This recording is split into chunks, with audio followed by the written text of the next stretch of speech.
The last idea I want to talk about with Kabbalah is Lurianic Kabbalah. So this is Kabbalah based on the teachings of Isaac Luria.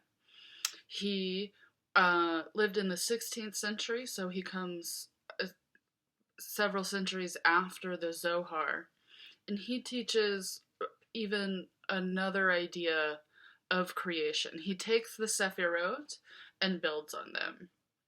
So this story is the story of Tsimtsum, or withdrawal. So it answers a question about the Hebrew Bible of what does it mean for God to create the world? How can God, who is infinite, even create the world? If God is infinite, then that means there's really nowhere to create. So Luria has the idea that God has to withdraw from part of a space and then into that vacuum, then God can emanate God's self. That's where God can create the Sephirot, is into that withdrawal. But this is a story of creation where there's really two processes. The first one goes wrong.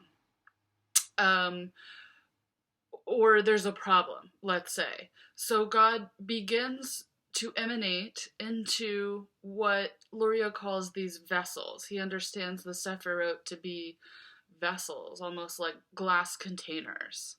And so God begins to emanate into them, and the first 1, 2, 3 emanations go well. But then God has so much light, is so much that God overwhelms these Sephirot and they shatter. And so part of God's light falls to the earth where it's trapped. Some of God's light goes back up to God.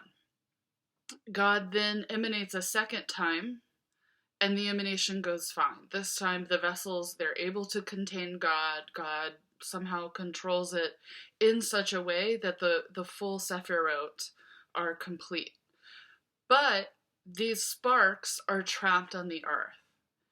And this story is valuable for Luria because it explains again what Jews are doing when they keep the commandments, what Jews are doing when they interact with the Godhead, the Sephirot, that they're actually completing God, that this is one of the ways that energy is activated in the flow between the Sephirot and the material world, that when Jews keep the commandments, this releases the sparks trapped on earth so that they can go back up to the Sephirot and activate the good flow of energy.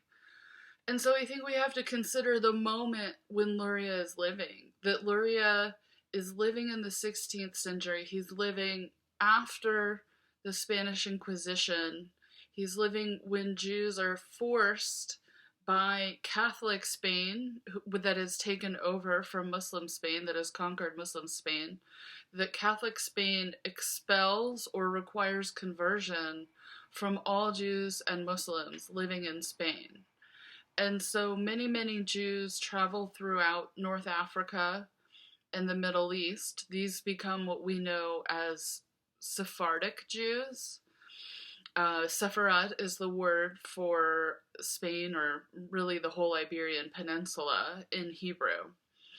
And so in this moment of trauma, of loss of a home, loss of stability, of not being rewarded in this world for keeping the commandments, seemingly, of not having any social power, Luria develops a way of thinking about creation in the origin of the world, as well as keeping commandments in the contemporary world, that suggests that actually by keeping the commandments, Jews can change their situation. That by keeping the commandments, Jews repair the world. They do tikkun olam. And by repairing the world, Jews repair the world not just for themselves, but for everyone. And so this brings a new way of thinking about the commandments that ultimately, as Kabbalah becomes woven into other practices of Judaism, whether people know that it comes from Kabbalah or not, there is an idea that Jews keep the commandments to sustain the world.